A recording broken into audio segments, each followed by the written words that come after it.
नमस्कार दोस्तों, आप सभी का इस YouTube चैनल में स्वागत है। चैप्टर स्ट्रेट लाइन मोशन के आज हम बहुत ज़्यादा खास टॉपिक को कवर करने वाले हैं, जिसका नाम है डिस्टेंस और डिस्प्लेसमेंट।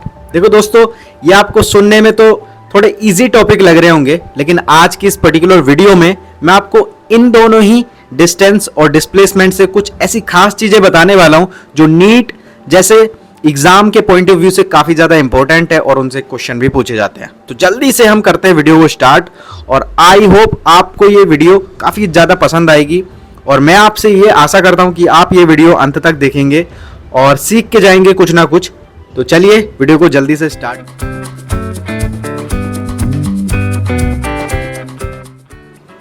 सो दोस्तों, सबसे पहले हम देखते हैं कि मोशन आखिरकार क्या होता है। ठीक है, मोशन को समझ लेते हैं। दोस्तों, अगर कोई भी बॉडी या फिर ऑब्जेक्ट अपने सराउंडिंग मीडियम के रेस्पेक्ट में टाइम के साथ अगर अपनी पोजीशन चेंज कर रही है, तो हम कह सकते हैं कि वह मोशन कर रही है। ठीक है, वह बॉडी मोशन में है। ठीक है, आगे लिखा है all the motion of universe are relative motion. ब्रह्मांड के जितने भी मोशन होते हैं ना, वो आपस में रिलेटिव मोशन होते हैं। ठीक है, आगे है हमारा मेन टॉपिक डिस्टेंस। आप में से काफ़ी सारे लोग जानते होंगे कि डिस्टेंस आखिरकार क्या है। ठीक है, लेकिन फिर भी हम देख लेते हैं। Total path length covered by a moving object. किसी भी चलते हुए वस्तु के द्वारा जितनी भी टोटल पाथ लेंथ कवर की होती है, उसको हम डिस्टेंस बोलते हैं। ठीक है, अब इसकी यूनिट क्या है? यूनिट है इसकी मीटर, आप लोगों को पता होगा। और हम इसे डिनोट किससे करते हैं? डिनोट हम इसे एम से करते हैं। ठीक है, अब डायमेंशन क्या है इसकी? डायमेंशन है इसकी एल। ठीक है, और इसे हम इस तरह से भी लिख सकते हैं m की पावर 0, l की पावर 1, t की पावर 0। ठीक है, इतनी बात आपको समझ में आ गई होगी। अब देखो, ये है क्या? एक स्केलर क्वांटिटी है। डिस्टेंस क्या है? एक स्केलर क्वांटिटी है। अब देखो, स्केलर क्वांटिटीज क्या होती हैं? स्केलर क्वांटिटीज वो होती हैं जिनके पास केवल मैग्नीट्यूड होता है। ठीक है, मैग्नीट्यूड होता है, लेकिन उनके पास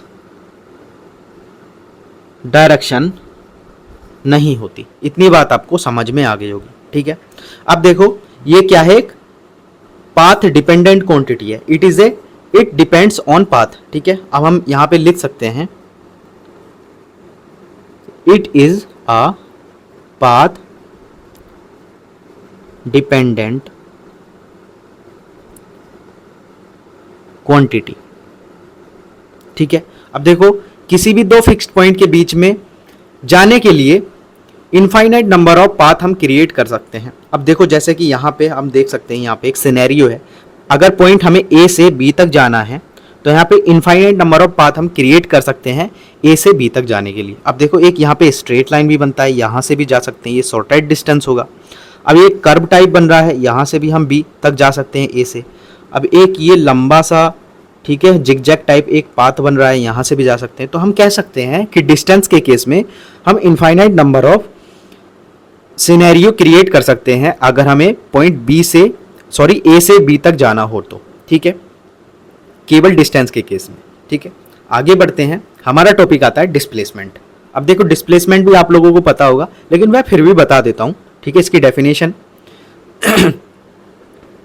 it is the minimum distance between initial and final position. देखो, जो शॉर्टेस्ट डिस्टेंस होगा ना इनिशियल और फाइनल पोजीशन के बीच में, वही डिस्प्लेसमेंट होता है। ठीक है, straight line between initial and final position of moving object. ठीक है, अब देखो, जैसे कि पॉइंट ए से हमें बी तक जाना है, तो यहाँ पे सबसे मिनिमम डिस्टेंस कौन सा होगा? कौन सा रास्ता होगा जहाँ से हमें सबसे छोटी दूरी तय करनी पड़े? तो देखो, ये एक स्ट्रेट ही लाइन ही पॉसिबल है। अगर हम यहाँ पे कर्व बनाए तो भी ये ज़्यादा हो जाएगी, ये वाली दूरी। ठीक है, अगर हम कुछ इस तरह से जिगजैग टाइप पाथ क्रिएट करें तो भी ये ज़्यादा हो जाएगा। तो हम कह सकते हैं कि स्ट्रेट लाइन ही एक छोटा डिस्टेंस बनेगा, shortest distance between point A to B. यही इसका डिस्प्लेसमेंट होगा। जैसे मान लो यहाँ पे 5 मीटर है ये, तो 5 मीटर ही इसका ये सबसे छोटा डिस्प्लेसमेंट होगा। अब देखो, इसकी यूनिट सेम एज डिस्टेंस होगी। ठीक है, मीटर। हम इसे डिनोट किस तरह से कर सकते हैं? डिनोट हम इसे एम से कर सकते हैं। ठीक है, अब डायमेंशन की बात करते हैं, डायमेंशन इसकी क्या होगी, वो एल होगी, ठीक है। अब ये क्या है, एक वेक्टर क्वांटिटी है। वेक्टर क्वांटिटीज क्या होती हैं, वेक्टर क्वांटिटीज वो होती हैं जिनके पास मैग्नीट्यूड होता है, ठीक है, प्लस डायरेक्शन होती है, ठीक है। उनमें दिया हुआ होगा कि किस डायरेक्शन में वो जा रही है, ठीक है। इतनी बात आपको पता चल गई होगी। अब देखो, जैसे कि मैं कह सकता हूं कि मोहन 5 मीटर ईस्ट में जा रहा है, ठीक है। तो हम ये कह सकते हैं कि ये एक डिस्प्लेसमेंट हो सकता है, यानी कि उसमें दिया हुआ है कि 5 मीटर ईस्ट में जा रहा है, ठीक है। इस तरह के क्वेश्चन मिलेंगे आपको कि 5 मीटर ईस्ट में जा रहा है, फिर उसके बाद में 5 मीटर वेस्ट में मुड़ गया, ठीक है, या साउथ में मुड़ गया। इस तरह के क्वेश्चन आपको देखने को मिलेंगे, ठीक है। आगे बढ़ते हैं। अब देखो, यहाँ से इंपॉर्टेंट पोर्शन शुरू होता है, तो हम यहाँ से देख लेते हैं। अब देखो, डिस्प्लेसमेंट की ही बात हो रही है यहाँ पे। तो देखो, डिस्प्लेसमेंट जो होगा ना, उसकी ऑलवेज जो डायरेक्शन होगी ना, डायरेक्शन उसकी ऑलवेज फ्रॉम इनिशियल पोजीशन से फाइनल पोजीशन की ओर होगी, ठीक है। इनिशियल पोजीशन से फाइनल पोजीशन की ओर उसकी हमेशा डायरेक्शन होगी, ठीक है। अब देखो, ये पॉजिटिव हो सकता है, नेगेटिव हो सकता है और जीरो हो सकता है। अब देखो, मैंने एक चीज भूल गया, डिस्टेंस जो होगा ना, वो हमेशा पॉजिटिव होगा, ठीक है।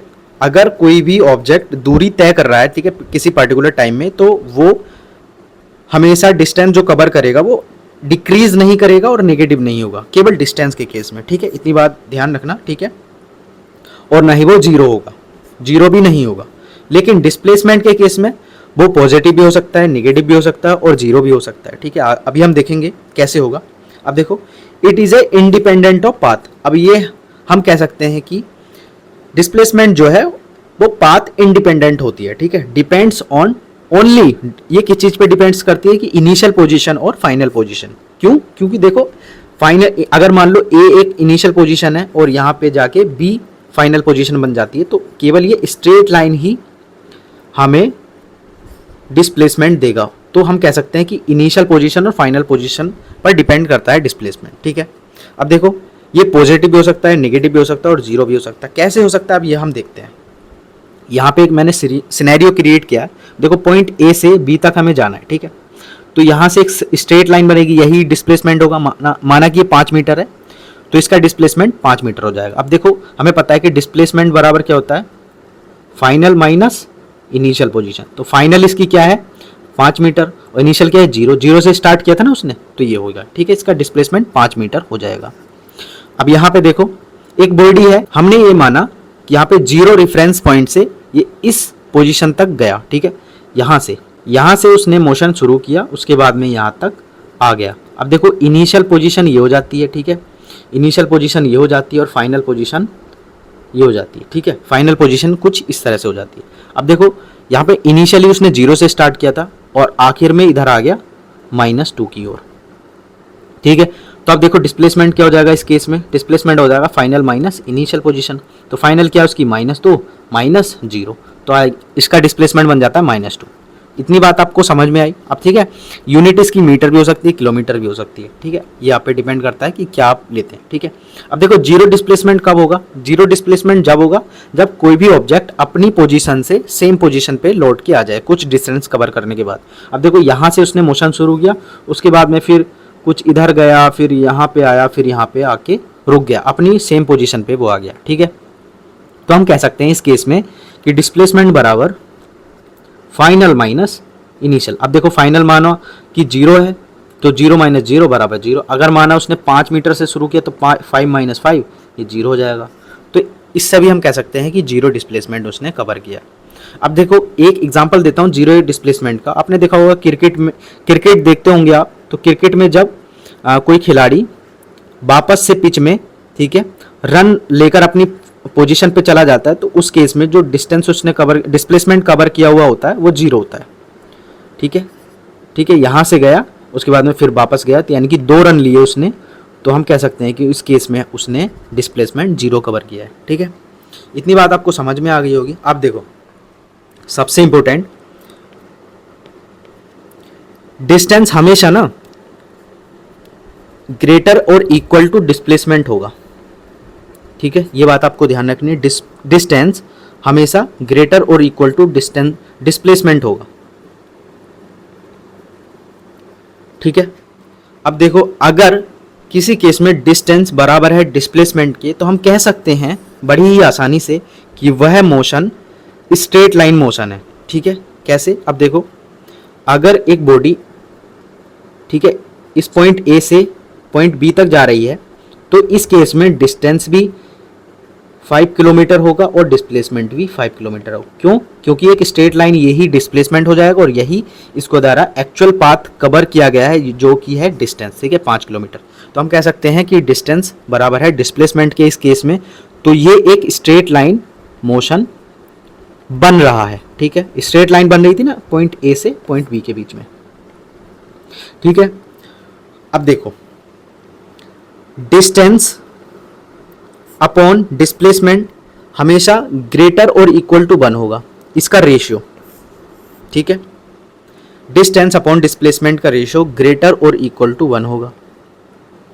ठीक है, अब आगे देखो, डिस्टेंस अपॉन डिस्प्लेसमेंट का रेशियो बराबर होगा 1 के। अगर कब होगा ये केस, कब पॉसिबल होगा? जब कोई भी बॉडी स्ट्रेट लाइन मोशन में डिस्टेंस चल रही है। ठीक है, वो मोशन कर रही है। ठीक है, अब देखो, डिस्प्लेसमेंट, अगर डिस्प्लेसमेंट ऊपर है डिस्टेंस नीचे है, तो हम कह सकते हैं लेस और इक्वल टू 1 का रेशियो होगा उसका। ठीक है, वो 1 से कम का रेशियो होगा उसका। ठीक है, अब इस केस में डिस्टेंस ऊपर था, डिस्प्लेसमेंट नीचे था, तो इनका रेशियो ना हमेशा ग्रेटर और इक्वल टू 1 होगा। 1 के बराबर भी हो सकता है, 1 से ज़्यादा भी हो सकता है। इस केस में अगर स्ट्रेट लाइन मोशन कोई भी बॉडी कवर कर रही है, तो हम कह सकते हैं कि उनका जो रेशियो होगा ना वो 1 के बराबर होगा, 1 के बराबर होगा। ठीक है, अब डिस्प्लेसमेंट अगर ऊपर रखते हैं हम अपॉन के ऊपर, तो हम कह सकते हैं कि इनका जो रेशियो होगा ना वो हमेशा लेस देन 1 होगा या फिर इक्वल टू 1 होगा। ठीक है, अब इक्वल टू 1 कब होगा? जब स्ट्रेट लाइन में मोशन करेगी कोई भी बॉडी। ठीक है, अब देखो, for a moving particle distance can never be negative. अगर कोई भी पार्टिकल मोशन कर रहा है, तो हम कह सकते हैं डिस्टेंस कभी भी उस केस में नेगेटिव नहीं होगा और ना ही जीरो होगा, कुछ तो दूरी तय करेगी। ठीक है, मोशन के दौरान। लेकिन डिस्प्लेसमेंट के केस में नेगेटिव भी हो सकता है, पॉजिटिव भी हो सकता है और जीरो भी हो सकता है डिस्प्लेसमेंट। ठीक है, इन तीनों ही केस में मैंने बताया कि कैसे डिस्प्लेसमेंट पॉजिटिव है, कैसे नेगेटिव है और कैसे जीरो है। ठीक है, ये आपको पता चल गई। अब देखो, decrease in displacement with time means body is moving towards the initial position. अगर देखो टाइम के साथ डिस्प्लेसमेंट कम हो रहा है ना, ठीक है, तो हम कह सकते हैं कि वह बॉडी अपनी इनिशियल पोजीशन की ओर चल रही है, यानी कि बढ़ रही है। ठीक है, अब देखो, अगर इंक्रीज इन डिस्प्लेसमेंट दिख रहा है, ठीक है, विद टाइम, इसका मतलब है कि body away from the initial position की से दूर जा रही है। ठीक है, इनिशियल पोजीशन से वो दूर जा रही है। ठीक है, इतनी बात आपको पता चल गई होगी। ठीक है, अब देखो, वही बात बताया था ना मैंने, अगर डिस्टेंस के केस में infinite number of path create कर सकते हैं हम। ठीक है, किसी भी फिक्स्ड 2 पॉइंट्स के बीच में।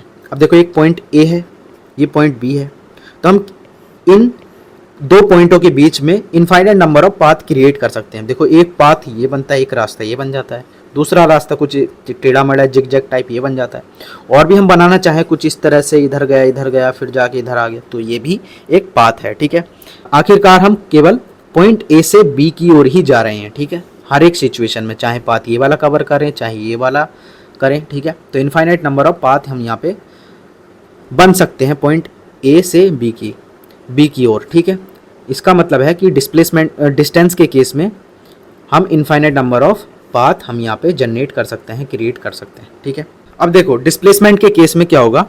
डिस्प्लेसमेंट के केस में होगा कि केवल एक ही वैल्यू पॉसिबल है। ठीक है, कोई भी 2 फिक्स्ड पॉइंट के बीच में, पॉइंट ए से पॉइंट बी के बीच में केवल एक ही वैल्यू पॉसिबल है डिस्प्लेसमेंट की। अब देखो, अगर हम ये कुछ इस तरह से बनाना चाहें तो ये दूरी ज़्यादा होगी इस स्ट्रेट लाइन से, अगर हम कुछ इस तरह से बनाना चाहें तो ये भी ज़्यादा होगी। ठीक है, सबसे जो छोटी दूरी होगी ना, केवल ये स्ट्रेट लाइन होगी। ठीक है, ये बात आपको पता चल गई होगी। ठीक है, अब देखो, सबसे इंपॉर्टेंट जो पोर्शन था वो ये था कि इनफाइनाइट नंबर ऑफ हम पाथ क्रिएट कर सकते हैं डिस्टेंस के केस में। ठीक है, और यहाँ पे एक सिंगल वैल्यू पॉसिबल है। ठीक है, डिस्प्लेसमेंट के केस में अगर कोई भी हम फिक्स पॉइंट 2 ले लेते हैं तो इतनी बात आपको पता चल गई होगी। और देखो ये चीज़ बहुत ज़्यादा पूछी जाती है एग्ज़ाम के पॉइंट ऑफ व्यू से, तो आप यहाँ पे स्टार लगा लीजिए। ठीक है, यहाँ पे आप स्टार लगा लीजिए। ठीक है, इस तरह से भी आप ये एग्जाम्पल देख सकते हैं। ठीक है, समझने के लिए।